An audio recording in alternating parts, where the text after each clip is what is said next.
at all that a collection lawyer would be talking about it, but I am constantly besieged in the last 2 years by people who want to do business electronically. They want to get their credit app signed electronically. They want to get their personal guarantees signed electronically.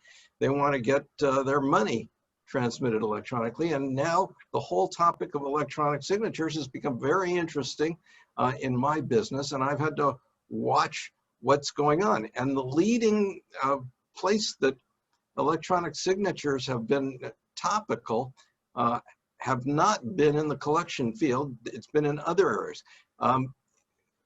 For example, Nicastro, unmute yourself. How long have people been able to file bankruptcy by filing their petition under penalty of perjury without actually physically signing it online? Years. Well, actually, we were still required to have wedding signatures until COVID. But yeah, but we could upload digital signatures to the court since 2000, I think 4 or 5. Yeah, and so digital signatures have been in the bankruptcy world frequent over the past decade, in fact, and they've been going. Claudia, you're in contracts, and there are so many digital signing platforms, DocuSign and Adobe Sign, and what is it, Hello Sign, and some of the others. I'll mention them in a few minutes, but they're all coming out. Where are the cases that are challenging these things coming from?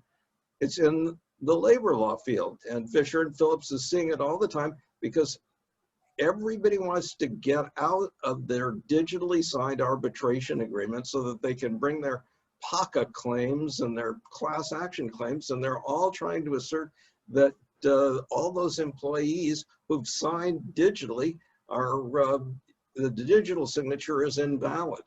So there are anecdotal cases, typically in trial court level. Most of them I see reported in things like Lexology and the blog posts and other things like that, where somebody will say, I didn't know what I was signing, I couldn't tell what I was signing, it wasn't really me who was signing it. There are lots of contests, and they're especially coming out in the labor law field, but they're slopping over into the business field, into the things that we do. So we're going to talk about digital signatures for a few minutes, and maybe you can chime in when you've got some reason to believe that digital signatures are interesting for what you've got a topical thing for it. The people, those of us who are still watching so much television, nobody much watches old war movies and old Civil War things and old television and stuff like that. But if you remember, they used to always have a situation in which recruits would be brought into the Army, and they'd be lined up and they'd be illiterate. And so you'd sign up and they'd have a whole line of guys, and what would they say when they got to the officer who was recruiting you into the Army? They'd say, make your mark, make your mark. And you'd say, well, I don't write, just make an X. And if you made your X, or you made a circle or whatever it is you made at that time, that was a mark that a person intended as proof of his identity and as proof of what he intended to be bound. And so that's what a signature is. It doesn't have to be your name. It doesn't have to be anything.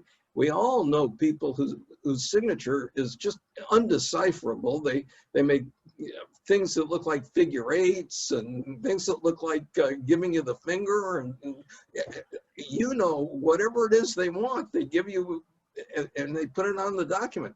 If they intend it to be a signature, if it's made with intent to commit you, it's a signature under law. The electronic signature laws oftentimes are attacked on this same topic of intent, and especially in the labor law field, they're being attacked all these times by people who say, well, it was a click wrap thing and I never intended to agree to arbitrate. I only intended to agree to sue you with a jury trial in court. And I never intended to waive class action status, all the class action lawyers are saying. They are saying that there was no intent that that signature be bound. And there are anecdotal trial court level things in the last year, various courts who are saying, you know, a waiver of arbitration rights is so important that it can't be just in a click wrap thing. It's got to pop out at you. You've got to initial it. You've got to see it and have the intention to be bound by it. And these are the things that are coming out of liberal California and liberal New York a lot.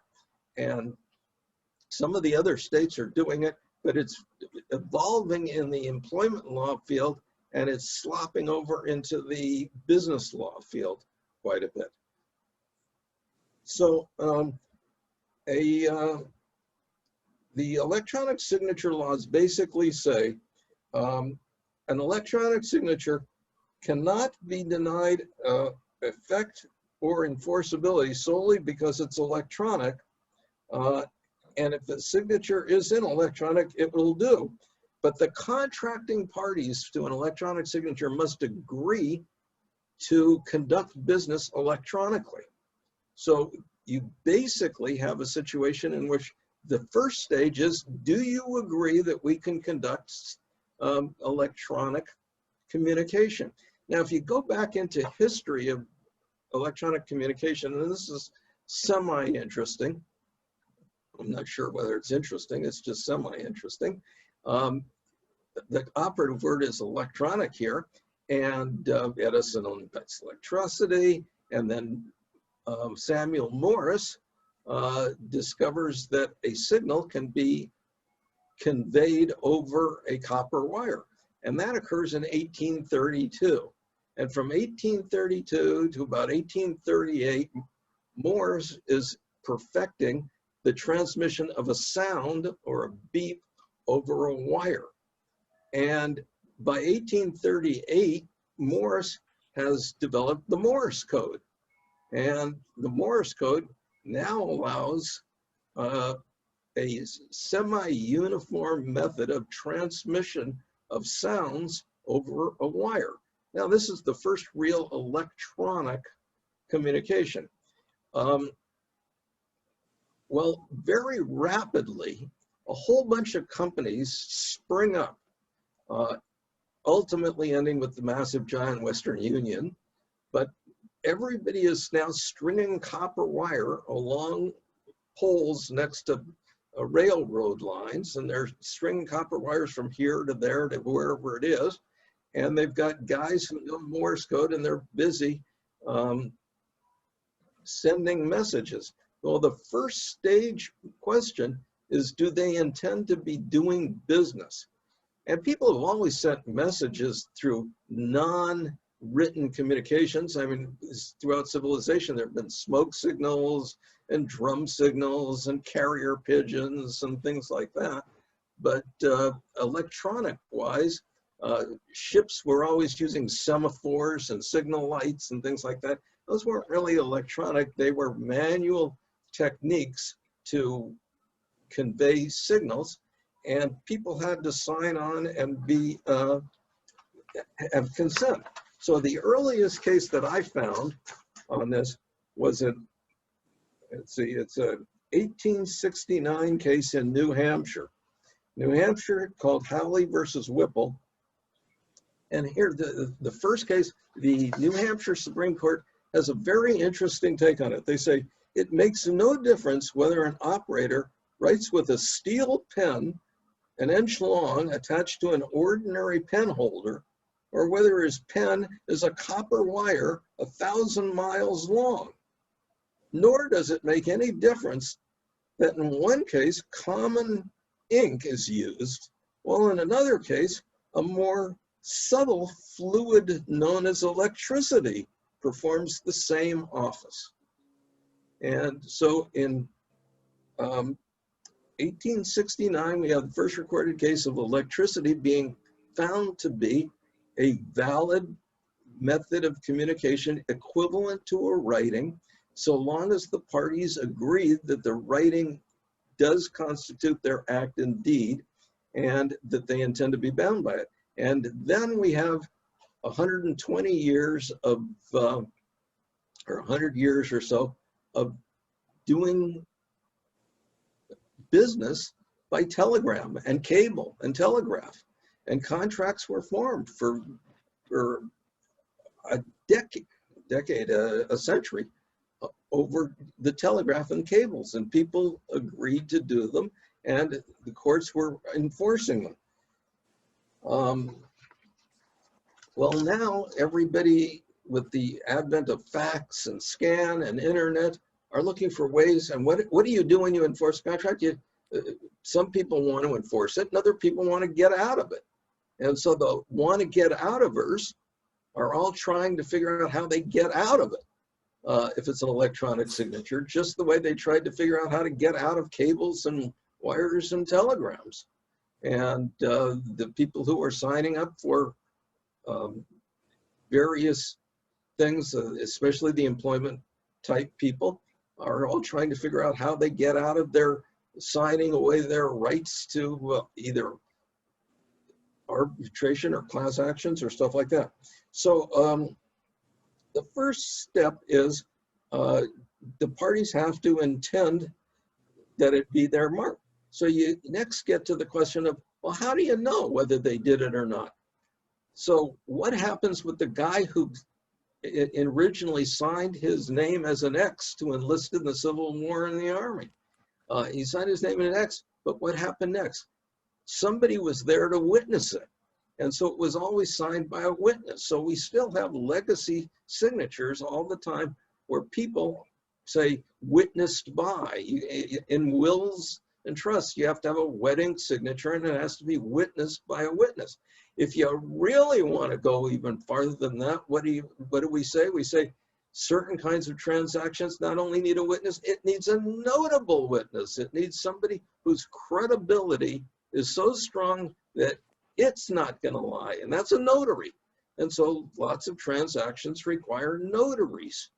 And so what is the idea of a witness and a notary? The general idea is somebody expresses their intent to be bound. A witness certifies, yes, I saw that. A notary says, yes, I saw it, and you can find me, because half the time you couldn't find the witnesses. So now you can find the notaries because they're all licensed and regulated and findable, at least in theory, because I've looked for a lot of notaries that I could never find before. But so it's an electronic signature. It can't be denied legal effect. And the contracting parties are free to choose what they want. If you don't want to do business and electronically, you're free to say, I don't do it. So if you log on with your Apple iPhone and it says you must accept the terms, and you got to scroll through, there's two different kinds of things. One of them is accept terms or agree. Another one is you got to scroll down to the bottom and check the box and agree to accept terms. Those things you have no negotiation power in. You can't disagree with Apple on their update. You can't tell any of the big guys that you're not going to do it. You don't want to do it? Fine, don't do it. Don't use our phone. And you can talk all you want with Claudia about contracts of adhesion, but I don't think that's contract of adhesion. But that's the selection process where people are agreeing to do business electronically. Telegraph, fax, email, a scan, a text, a click-through, a third-party provider. Those are all verification techniques in which you are told and you are telling and the other person is accepting the idea that you're going to do business with electronic signatures and electronically. Now, the problems all come in whether or not you truly consented or you don't consent, but we'll get to those in a few minutes, and whether or not that's sufficient and whether or not it's visible enough. There are two basic laws, and I'm sure there's hundreds of them, but there are two basic types of laws that are that deal with electronic signatures. There's a federal law. The federal law is the e-Sign Act, and it deals with interstate commerce and international commerce. And the e-Sign Act is all federal. Preemption applies. Federal courts have jurisdiction. And if you're signing under a federal situation, you're going under federal law, federally enforceable, and that has one set of requirements. The states, on the other hand, use a UTA, or Uniform Electronic Transactions Act case. And 49 states have signed that. California was in fact, California was in fact one of the first states to sign in 1999, and New York has still not adopted it. It's the only state that hasn't adopted it. It has its own version of the Uniform Electronic Transmission Act. It sort of tweaks things because New York can't do anything that everybody else does, but the District of Columbia and Puerto Rico and Guam and the U.S. Virgin Islands, they've all adopted the Uniform State Act. The Uniform State Act applies when it's strictly interstate business. When you're on a civil or state claim basis, you would be asserting validity under the state law. But where you're in federal, you can get into federal court and you can do federal jurisdiction. I don't know how it goes. Don, do you know any franchisors who are using a lot of electronic signatures? You're muted, so you can't talk. Okay. No, hold on a second. I can talk now. I tried to click on the mute button. It didn't do it. You have to hit Alt-A. Yeah, it's becoming very commonplace now. In fact, a lot of the franchise regulators have gone to electronic filings, and they accept DocuSign, which is a popular version of the electronic signature protocol. And yeah, it's very prevalent, becoming very prevalent. And Barry, so you can unmute yourself. You do all of these digital patented games and things like that. Almost all of everything you're dealing with is done electronically. Is everything signed electronically too? Yeah, things like patent applications, trademark applications, all of this stuff is signed electronically. And then just echo what Don said, just contracts in general, like all these license agreements and, you know, just general contracts in the area. People are using e-signature and DocuSign and DocuSign clones, you know, yeah, they're using them quite a lot. Yeah, we are. And Vlad, what about in your area? Same for me. Yeah. The preference now is for everyone to use DocuSign because, especially now with the pandemic, people don't have good access to printers. So everyone prefers to use DocuSign as well. I had to open and Richard, I'm going to come back to you. Get ready to talk about international transactions, whether or not they're international transactions with electronic signatures. But I had to have a signature with a brokerage house to open the account. They wanted a wet ink signature, and they don't want it scanned and emailed. They wanted faxed to them, and they want it with a notary on it. Now, in the midst of COVID, how do you get a notary on it? Well, a bunch of states have agreed, like Florida, have agreed to remote notaries where they watch you on Zoom signing it, and the notary notarizes your signature while they watch you on Zoom. California doesn't subscribe to that, but it didn't matter because we were dealing with a East Coast jurisdiction where even though operations were in California and I was in California, they were willing to accept an online notary who had watched me sign it and then notarized my signature because I had shown it to the online notary, all for $8.95. So long as it didn't go over 6 minutes, you know. and you log on to a portal, and you get the next available notary who's part of that app somewhere notarizing your signature. Richard, how about in international transactions? Are you seeing a lot of that? Well, private transactions are obviously done through DocuSign, et cetera. I think the last of the processors of forms and slowest are the consulates. The consulates haven't quite risen to the 21st century, and they still require some personal signatures and some notaries, and they can even go beyond that. That's one of my biggest problems. It's not a slam dunk. It's international judgments. I enforce international judgments. You have to get them, you have to get a triple notary. It has to be notarized by the court. It has to be apostilled by their embassy, and then it has to be certified by the U.S. State Department for you to be able to authenticate a foreign judgment or a foreign document. So that's one of the interesting things. They don't, in foreign recognition of law, things are not moving at the same pace. Anyhow, moving on. Martin, before you go there, let me tell you about immigration. Can you hear me? Okay, David, go.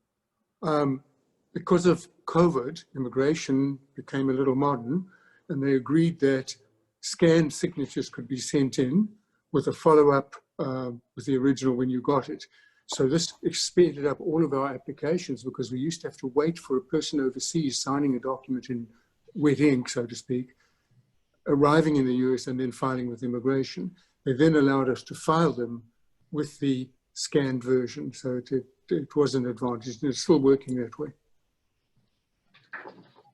So it moved your system a lot faster. But of course, your immigration is all federal law, and so it's statutory rather than business related. Anyway, the Electronic Signature Acts do not apply to certain transactions. They, even though the parties may have agreed to, there are certain excluded transactions from electronic signatures.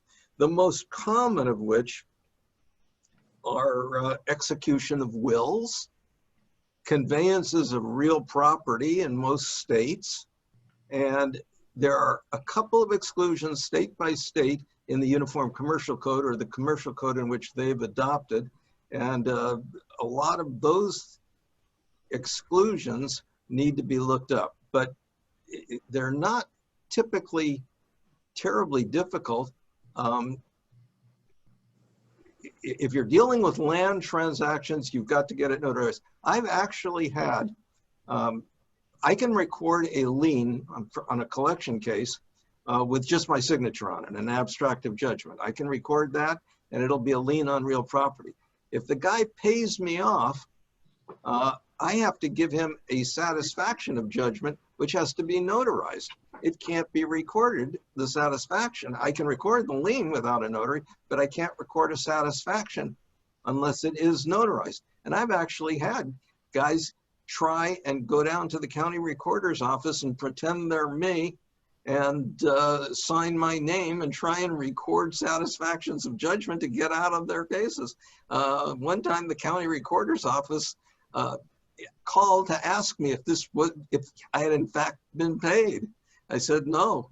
They turned to the guy who was presenting it and said, so you need to have this notarized to be authentic, and the guy ran out the door. Of course, they don't care, and they wouldn't have called the sheriff, and they wouldn't have done anything about it. But conveyance of land. Wills and trusts are the other basic areas, and certain commercial code transactions, and there's a lot of discussion in commercial code transactions to get DocuSign. And now that we've got dual factor authentication and third-party verification, a lot more transactions are being done with electronic signatures used to be that you couldn't do a lease on real property of a term over 1 year unless it was a wet ink signature. And now you can. Those are there.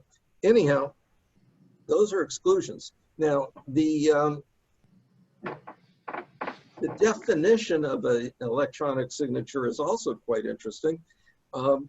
It says that it's any sound, symbol, or process attached to or logically associated with an electronic record, executed or adopted by a person with intent to sign the record.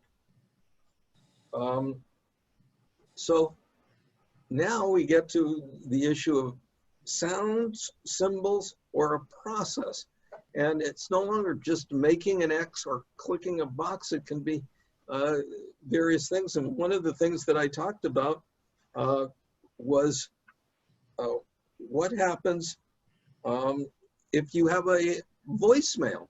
Is a voicemail an oral contract, or is a voicemail an electronic signature?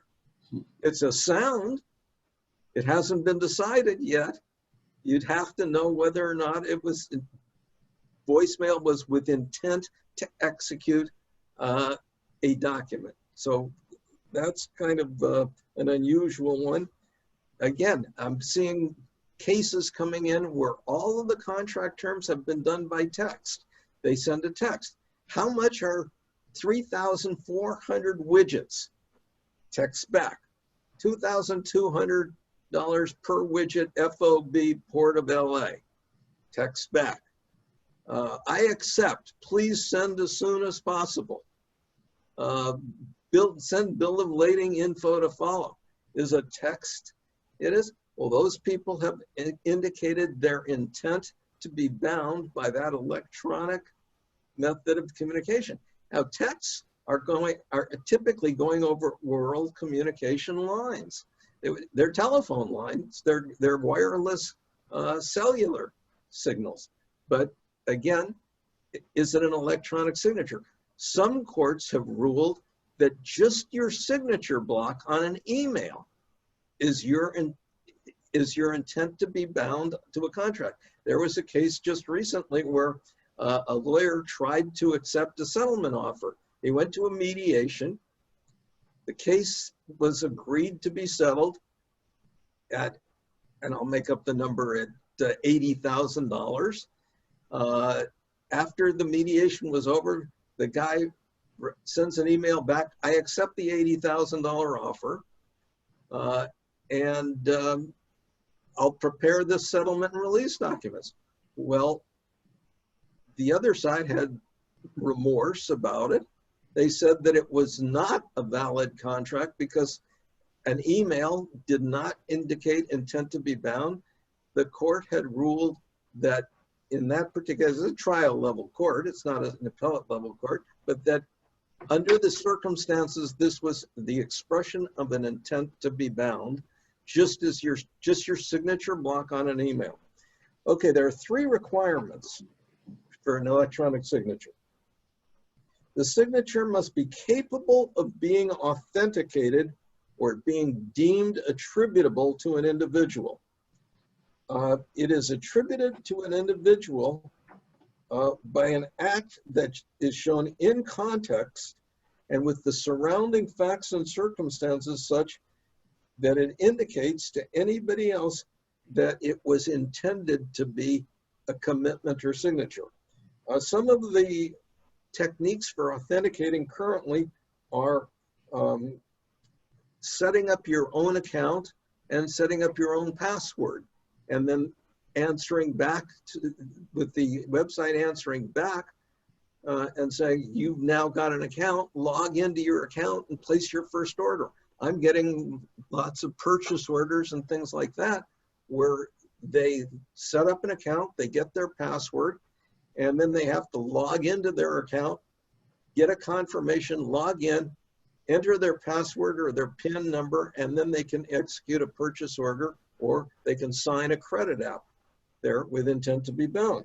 A password, a PIN, or 2-step authentication. We all know what two-step authentication is. It's when you've entered your PIN, you've entered your password, and then it sends you a code. Well, small companies can't afford that much technology. They don't do that much on there. So there's very little in the smaller company and even in the medium-sized companies that are sending two-step authentication. But the core issue is the signature must be capable of being authenticated and being deemed attributable in order to constitute an electronic signature. And so there's a little bit of litigation beginning to be fought over, is it really me or is it really deemed attributable or not deemed attributable?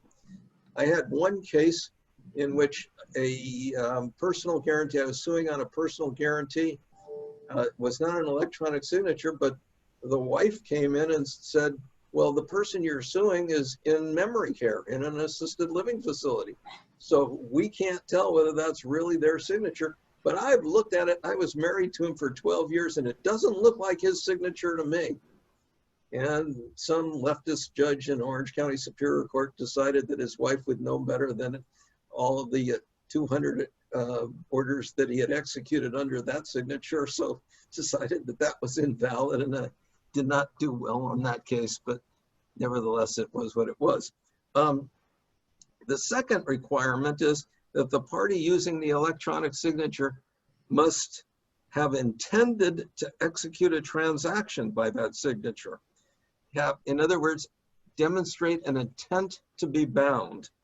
And it's demonstrated by circumstantial evidence, emails that go back and forth, recordings and voicemails of conversations, texting, stuff like that, that circumstantially shows that your intent was that that would bind you. So start number one, authenticated and deemed attributable. Number two, has to be intent to be bound, as shown by circumstantial evidence.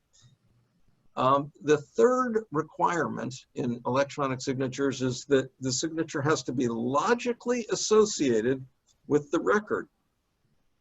I'm not exactly clear what logically associated means is, but the people that we've all mentioned, DocuSign, Adobe Sign, Sign Now, Panda Sign, Hello Sign, all those people go through a two-step authentication process, and they logically associate the signature with the document by showing you the document, asking you if you intend to sign it by that signature. You then sign with your initials that you do intend to sign it, and that's how they're circumstantially showing that it is logically associated with the record.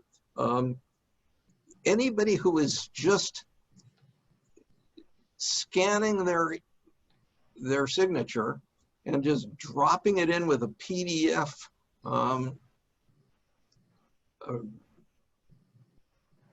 modifier, a PDF editor, is taking a bit of a chance on that, because it doesn't meet all three of those things unless there is a course and conduct of showing that just a PDF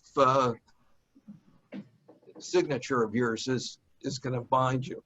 But most people are using those PDF signatures if they're not using electronic. The electronic methods are quite expensive, actually. Do any of you subscribe to the electronic signature things? Who subscribes to one? Wave your hand and unmute yourself. Claudia, you do? Yeah, I subscribe to DocuSign, but it's like a real limited one. I don't know, 5 per month or something like that. I can't remember what it is. It's less than, I think it's less than $200 a year. But if you want like the fancier versions, like some of my tech clients have, they go like, $3,000 a year. Yeah, if you want multiple people in your organization to send it to multiple things on a multiple month, you're hitting $150, $200 a month for a DocuSign subscription or Adobe Sign subscription. David can't see you, but you're using it for immigration purposes do you support the electronic signature thing, or is it through the federal government? Yeah, DocuSign doesn't work for immigration purposes, but we use it for every other type of signature, including our engagement agreements. They want a real signature because DocuSign is that electronic, not real looking signature, and they reject that. So we need a true flowing signature, but a copy of that is acceptable with a follow-up of the actual original in the mail by FedEx afterwards. Okay, that works fine. And one of the things that I do sometimes is to tell people who've sent me electronic signatures that are just PDF, I say, leave me a voicemail that says, I just signed your document and sent it to you by email. And then I save the MP3 to my file. So now I've got a dual factor authentication with the guy's voice. And I use that as an authenticating technique and an intent to be bound. So that's one way. Now, coming close to wrapping up on this, what happens when there is a claim of non-authenticity? It wasn't me who signed that. I didn't do it. It wasn't me. It was my secretary who did it. It was my wife who did it. My kids were playing on my computer. No one saw me do it. My passwords are sticky on Post-it notes to the computer, and my ex-wife, who's now left me, wanted to stick me with all the debts. You know, those kinds of things. It wasn't me who signed it electronically, or it wasn't me who sent it. I may have agreed to it, but I didn't send it. Somebody else sent the contract to you. We sent you in a credit application. I told my credit manager to fill it out and send it in, and they sent it in with my name on it. They signed up my account under my name under DocuSign and sent it in with. Anyway, what happens? How do you defend against that? What do you do when that happens? Well, they're basically the same old garden variety common law defenses to that kind of thing. And for example, truth. You investigate all the people who did it. Some of them capture the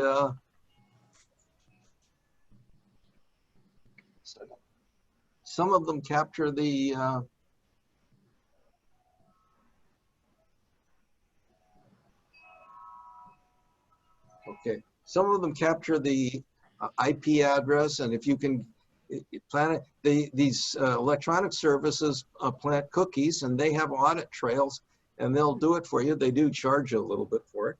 But anyway, truth is a defense. Ratification is one of the best defenses. It's the transaction goes through, and there's a whole bunch of emails about the transaction, and then suddenly later on there's misgivings or second thoughts, and the guy denies that he signed it, but all of the subsequent follow-ups are ratification. There are common law defense of waiver. You waived your right to object to it, or estoppel, you're stopped to do it, or that you authorized somebody else to sign your name to it. And just as if it was a handwritten signature, you have to go through a bunch of proof to prove all those things, and you have to establish that they're valid. But basically that is the way in which people are getting around it. And they're essentially being supported, except in the areas where more liberal leaning courts are finding it is bigger companies taking advantage of poor employees or smaller consumers. And the smaller consumers on electronic portals are winning, and the employees are winning on these things. But with double authentication and third-party signatures, electronic signatures are becoming the norm, and we should probably, as lawyers, do something like Claudia does, sign up for the skinny version of it and use it when we need it, or have our people call and voicemail us back that says, I've just signed your document and emailed it to you if we don't have a third-party authentication. So that basically is a presentation. Do you want, let's have some discussion and then where we're at. Who wants to tell a story about electronic signatures? Okay, Claudia, go for it.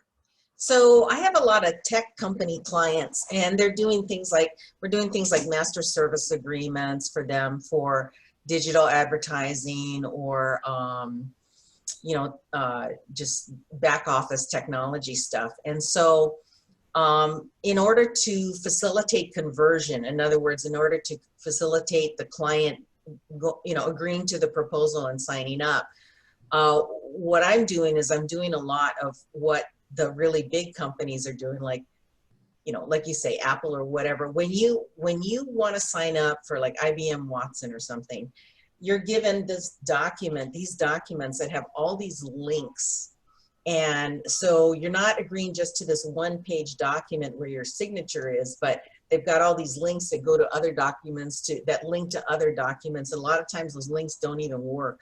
So what I'm doing is I'm making sure the links work, but I'll have like an order form, and that order form incorporates the terms and conditions, the scope of work, or whatever kind of exhibits, and those are shown as links within the document.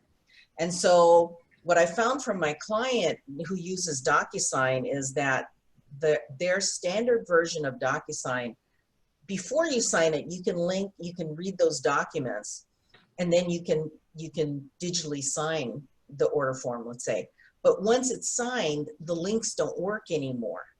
So you have to pay an additional amount, of course, to DocuSign in order to get those links to continue to work. So I just wanted to let people know that. So if you're using that in your documents, you advise your clients that they need to go get whatever, you know, whatever version of DocuSign will allow them to do that, will allow the parties to do that after the fact, after it's signed.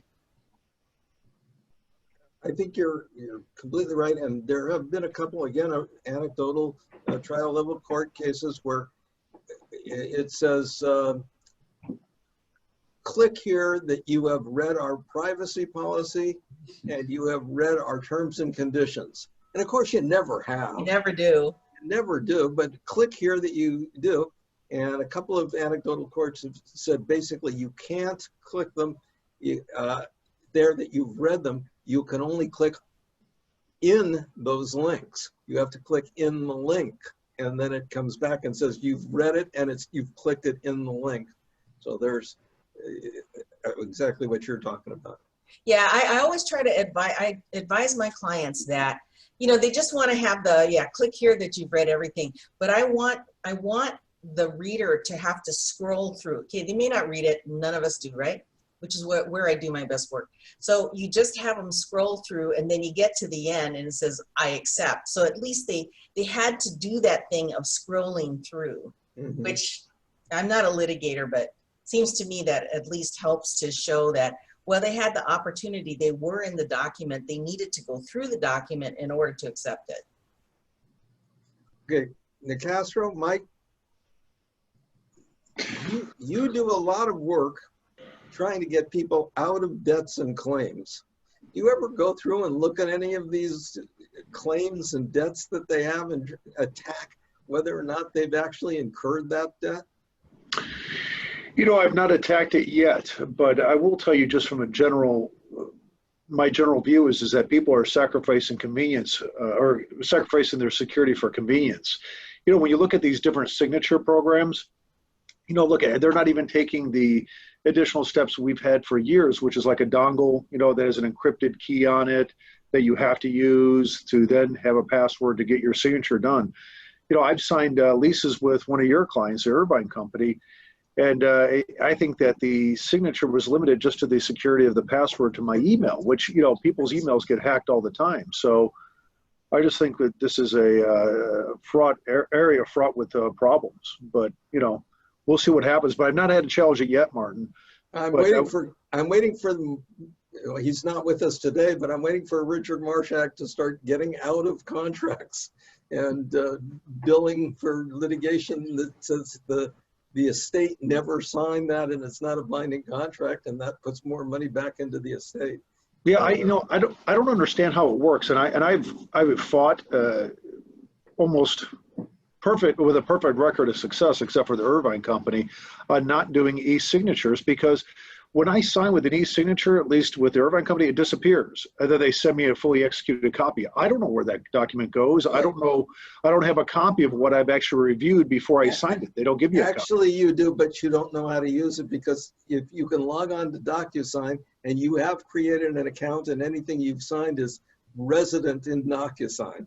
Yeah, but who maintains those files? Who has access to those DocuSign. files? Oh, okay. So we have to trust a third party. You should download everything you sign. They offer you the option of downloading and printing everything you sign. Well, they send me a copy later, and of course I print that off, and I look at it, and I haven't noticed anything that's been different. But I like to have somebody email me something, I review it, I can sign it, and then I send it back because I have the copy of what was actually sent to me.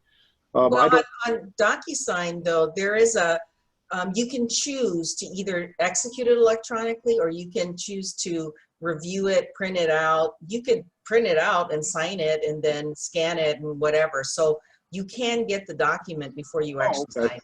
Yeah. Oh, that's great news. Oh, that's good. Look, I'm just, I'm an idiot. I don't know how to do that, evidently. So it just makes me nervous, you guys. I mean, I dealt in security, physical security for years. And, with this electronic security, the criminals don't even have to lift a finger, maybe just enough to type on the keyboard. But it makes it very easy for white collar criminals to take more money. And the reality is, last time I checked, I think over 95% of the economic theft in our society is white collar crime, not blue collar, where somebody whacks you over the head and takes your wallet. So it just makes me nervous. So I'm glad. Thank you, Claudia. I didn't know that. Yeah. Well, for the criminals, it sure beats getting shot at in a bank robbery, right? It's so easy for those who are technologically advanced to steal from us good people. Yeah, we only catch the stupid ones, and evidently we're getting smarter criminals out there. But yeah, hey, Claudia, I'm going to put you on speed dial, by the way. You're my new consultant for DocuSign. I pity you, by the way. Okay, anybody else want to add anything before we? Well, Martin, I'm curious. You say you get voicemail verifications. Sometimes I ask for voicemail when I get back a document where they put on their PDF signature. Now, well, my question is, how do you store that? What do you do with these voicemails? Do you have some repository? Do you keep voicemails for in case you have to prove up the signature later? I use a phone service that allows you to store, a VoIP phone service that allows you to record and store it as an MP3. Okay. And so if a voicemail is there, I send it to voicemail and I allow them to just voicemail me, and then I can save the voicemail. Or you can have a dedicated cell phone and just tell them, call this cell phone number and leave a message that you just sent it. And then you've got it on your cell phone. You can upload your cell phone voicemail to your computer. Barry, you have anything? My thoughts were that on all contracts now, I make sure they have the old clause was just counterparts are one and the same document, but now I make sure it's a combined clause. Counterparts and also facsimile signatures on counterparts and so forth are original signatures treated the same. I don't know that's which jurisdiction or whether that's important in any jurisdiction, but I kind of do that as a fail-safe. And then I have a client, an online auto insurance client, and I guess this would go for any online clients. They're direct-to-consumer online business, and they have insurance applicants sign all their documents, and they don't do it by DocuSign. They have their own proprietary system. So I crafted for them, it's like a half-a-page document that's compliant with the e-sign act that you were talking about and the other act that you were talking about, that just has all the lingo on there. And so they have their customers and applicants read it, affirmatively click on something that says they agree to it. Of course, they probably don't read it. And as part of the e-sign process, which I guess DocuSign must have that as well, sort of in their boilerplate as part of the process. But yeah, so, but we did, just because it's proprietary to them, we want to make sure that people have agreed to all of that and understand that their e-signature is the same as a legal valid signature and all of that. We hadn't had a problem with it yet, so. Good. Okay, Marissa, we're coming up to our hour. Do you have some instructions for us for our MCLE forms? Hi, everyone. I have the email ready to send to you guys with the form, so you'll get that shortly. Okay. Well, thank you, Marissa, for having organized it, and thank you all for staying. We've hit our hour. Well, 3 minutes less. Nobody will worry about that. Actually, Mark, thank you, good thank job. you to you for the work that you put in to do all Yes. this. Really appreciate it. That's Thank you. right. Very informative. Thank you. Barry, are you willing to share that half-page document or whatever? I mean, Sure. take out the names to protect. That'd be great if you could. Can you send it to Marissa, and then Marissa, can you send it to us? Absolutely. Okay, excellent. Much appreciated. Thanks, Martin. Okay, thank you all. Good to Thank see you you. all. all. Have a good week. Have a good month. Bye. Take care. Bye all. Bye.